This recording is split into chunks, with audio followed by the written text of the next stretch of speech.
ব্যাকুল হৈছা ন্যায় অন্যায় পাপ পুণ্যৰ বিচাৰ ধৰ্ম দাদা ধৰ্মৰাজ দুহেইটো চিন্তাৰ নিশ্চয়কৈ বহুত ভাল লাগিছে। আচলতে পোনপ্ৰথমতে ধন্যবাদ জনাব লাগিব গুৱাহাটী প্ৰেছ ক্লাবক, কাৰণ সৰুৰ পৰা যদিও সত্ৰত ডাঙৰ হৈছিলোঁ, সত্ৰৰ পৰিৱেশত ডাঙৰ হোৱা ল'ৰা, লখিমপুৰৰ ল'ৰা, গতিকে ভাওনা বা ৰাসৰ প্ৰতি এটা দুৰ্বলতা আছিলেই। কিন্তু সময় সুযোগ যিহেতু পঢ়াৰ কাৰণেই হওক বা বিভিন্ন কাৰণত ঘৰৰ পৰা দূৰত থকাৰ কাৰণে ভাওনা কৰাৰ সৌভাগ্য প্ৰায় 15 বছৰে হোৱা নাছিলে, আৰু 15 বছৰৰ পাছত এই সুযোগকণ দিছে গুৱাহাটী প্ৰেছ ক্লাবে, যাৰ বাবে তেওঁলোকক অশেষ ধন্যবাদ। মই পঞ্চপাণ্ডৱৰ নকুলৰ চৰিত্ৰত অভিনয় কৰিছোঁ।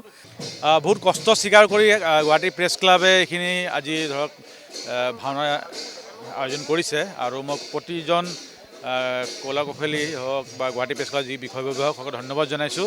চোৱা ভাইহঁত, কুৰুক্ষেত্ৰৰ যুদ্ধৰ আৰম্ভণিৰ পৰাই বহু কথাই চিন্তা কৰিছোঁ, কিন্তু কোনো এক স্থিৰ সিদ্ধান্তত উপনীত হ'ব পৰা নাই। এই স্থিৰতাহীন এক সংঘাতৰ প্ৰতিক্ৰিয়াই মোৰ ক্ষুধা তৃষ্ণা নিদ্ৰা সকলোতে প্ৰতিবন্ধকতাৰ সৃষ্টি কৰিছে।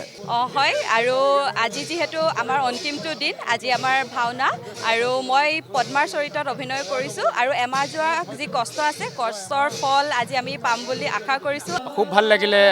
এমাহ ধৰি ৰিহাৰ্চেল কৰিলোঁ, ৰিহাৰ্চেলৰ পিছত আজি ফলাফল আপোনালোকে অলৰেডি দেখিছেই। সাংবাদিকতাৰ জীৱন মানে প্ৰত্যাহ্বানৰ জীৱন, আৰু মই নিজে বিশ্বাস কৰোঁ যে যিবিলাক স্মাৰ্ট ডেকা ল'ৰা ছোৱালী তেওঁলোক সাংবাদিকতাৰ ক্ষেত্ৰখনলৈ আহে। গতিকে স্মাৰ্ট সাংবাদিকসকলে ভাবিলে যে এইবাৰ এখন ভাওনা কৰা যাওক। এইটো আটাইতকৈ ডাঙৰ প্ৰত্যাহ্বান, কাৰণ সকলো নীতি নিয়ম পৰম্পৰা পালন কৰি দীঘল সংলাপ মুখস্থ কৰি প্ৰৱেশৰ ছন্দ মিলাব লাগিব, যুদ্ধৰ ছন্দ মিলাব লাগিব, পয়াৰ গাব লাগিব। সেই আটাইবোৰ এমাহৰ ভিতৰত তেওঁলোকে সম্পূৰ্ণকৈ শিকি উঠিলে, আৰু ভাওনাখন সাজু হৈ উঠিল।